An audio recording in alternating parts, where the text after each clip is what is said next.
नमस्ते, मेरो भान्साघरमा हजुरहरू सबैलाई स्वागत छ। आज म बनाउँदैछु गोबी मटरको तरकारी क्याप्सिकम राखेर।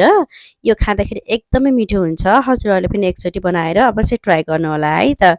अनि कस्तो भयो कमेन्टमा लेख्नुहोला, सो आउँदा भिडियोहरूमा मैले इम्प्रुभ गर्न सकूँ।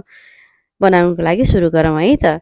सुरुमा मैले फलामको कराही लिएकी छु। फलामको कराही चाहिँ मैले ननस्टिक कराहीको अल्टरनेटिभको रूपमा युज गर्ने गरेको छु। हजुरहरू पनि ट्राई गर्नुहोला। त्यसमा तेल राखेँ, तेल तातिसकेपछि मेथी फुराएँ, मेथी कालो कालो हुन थालेपछि बे लिप्स राखेँ, अनि जिरा फुराएँ। लास्टमा प्याज राखेर राम्रोसँग भुट्नुपर्छ। थोरै नुन राख्यो भने प्याज भुटिन सजिलो हुन्छ र छिटो भुटिन्छ। प्याज यतिको ब्राउन ब्राउन भएपछि हामीले यसमा मसिनो गरी काटेको गोबीलाई राख्नुपर्छ। हजुरहरू गोबीको कलिलो पातलाई पनि राख्न सक्नुहुन्छ।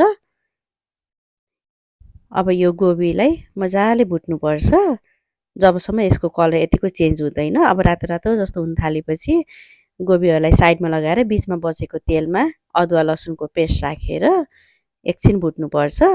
भुटिसकेपछि सबै मिक्स गरेर अब लगभग 2 देखि 3 मिनटसम्म यसरी भुट्नुपर्छ। यतिको भुटिसकेपछि यो अदुवा लसुनको र टेस्ट सबै गइसक्यो र स्मेल गइसक्यो। अब मटर राख्ने, मटर राखी एकछिन भुटेपछि बेसार राखेर पनि एकछिन भुट्नुपर्छ। बेसार सुरुमा राख्यो भने चाहिँ टाँसिने डर हुन्छ, त्यही भएर मैले बिचमा राखेकी छु। अब यसमा लामो लामो गरी काटेको क्याप्सिकमलाई राख्नुपर्छ। हजुरहरू जुन पनि कलरको क्याप्सिकम लिन सक्नुहुन्छ, तर मैले हरियो लिएँ। क्याप्सिकम लगभग 2 मिनट भुटेपछि एउटा टमाटर काटेर राखेकी छु मैले। अब यो सबै कुरालाई एकछिन चलाइ चलाइ पकाउनुपर्छ।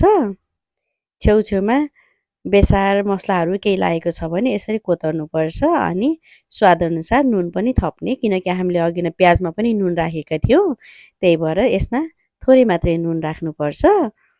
अब यसमा मैले सब्जी मसला राखेँ। सब्जी मसला राखिसकेपछि अब यो सबैलाई मजाले चलाइ चलाइ 4 देखि 5 मिनटसम्म पकाउनुपर्छ। त्यति बेलासम्म टमाटर पनि लगभग गलिसकेको छ। अब यसमा थोरै मैले आधा कप जति मात्रै पानी राखेकी छु। अब ढाकेर 5 मिनट जति पकाउने यसलाई सानो आगोमा। हेरौँ है त पाके कि पाकेन। यो अझै 2-3 मिनट पकाउनुपर्छ यसलाई छोपेर। अब 2 मिनट भइसक्यो। हाम्रो तरकारी पनि पाकेर रेडी भयो। हेर्नुहोस् त कलर कति मिठो भएको छ। यसको स्मेल पनि एकदमै मिठो आइरहेको छ मलाई। मैले चाहिँ एउटा सर्भिङ बोलमा खनाएँ। हजुरहरू पनि इन्जोय गर्नुहोस् है त। Happy cooking.